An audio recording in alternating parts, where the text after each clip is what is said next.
Okay, it's still Friday morning. This is part 2. I don't know what part I got cut off on. I've got to learn how to do this better because I don't want to make people uncomfortable or not want to hear what I have to say because I don't know how to, end on the right note or the right time.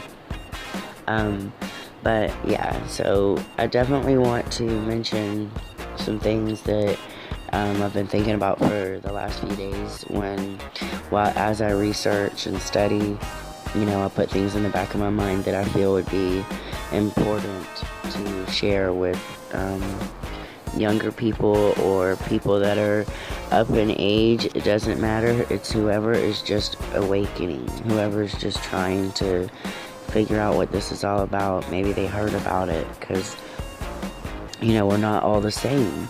And honestly, awakening can be painful. You may have like the dark night of the soul, which is where maybe something or some things that you've been putting off and, you've been functioning your whole life, but it's always been there, silently and quietly, invisibly in the background. It's like this invisible weight, something that flits through your mind. It doesn't have to always be dramatic or traumatic, but there could be some things that haven't been dealt with, and it'll feel like the worst thing in the world. Take heed. If you could look at it truthfully, it will actually give you some solace and some ease, because what's happening when you're in turmoil and you go through the emotions, all the while telling yourself, that's the past. That's what made me who I am today. And I don't need to take that personal because that person was hurt too. And I know this all sounds easier said than done, but when you believe that, and when you believe that you're worthy of that weight coming off of you, and sometimes you don't have to have all the answers to go through something and figure it out, you have to just, it's the beauty of figuring it out for yourself. It's the journey. It's the actual, it's the actual getting there, not the being there, that really is what it's all about, obviously. So, you have to speak metaphorically and abstractly when speaking on these things, because sometimes you can't be just black and white. You can't describe everything you want to, and everyone's imagination is different. So on some level, that's the beauty of it, to leave each of us to not just fill in the blanks, but to completely build our mental picture. So so another important point is the walking, and if there's any way that you can walk barefoot. And, one thing about Gaia is that all of this has been made possible, what we're about to go through, what we're going through, and where we're heading. This has been made possible from Gaia.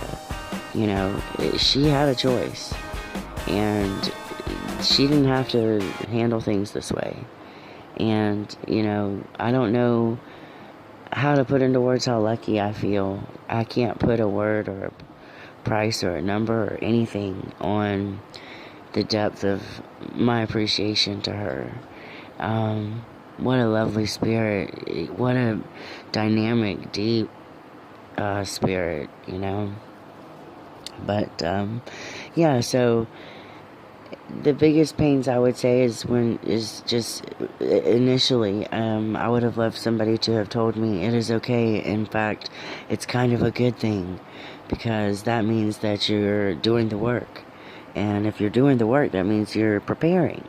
And if you're preparing, that means you will be prepared. And also, you wouldn't be preparing if it weren't about to happen. And of course, what we humans think of as quick, fast, in a hurry is probably not the same thing as spirit. So, I understand that. I know that time has been going so fast, and now it's starting to slow down some.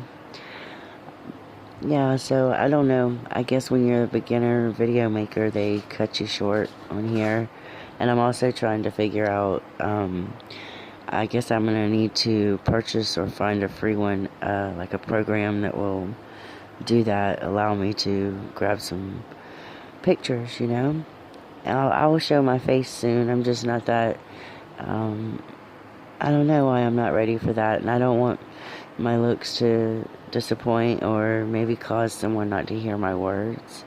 So in the last few years since I got sick, I still haven't gotten used to my size, or that I don't wear makeup anymore. But even if I was healthy as a horse, I wouldn't wear makeup anymore.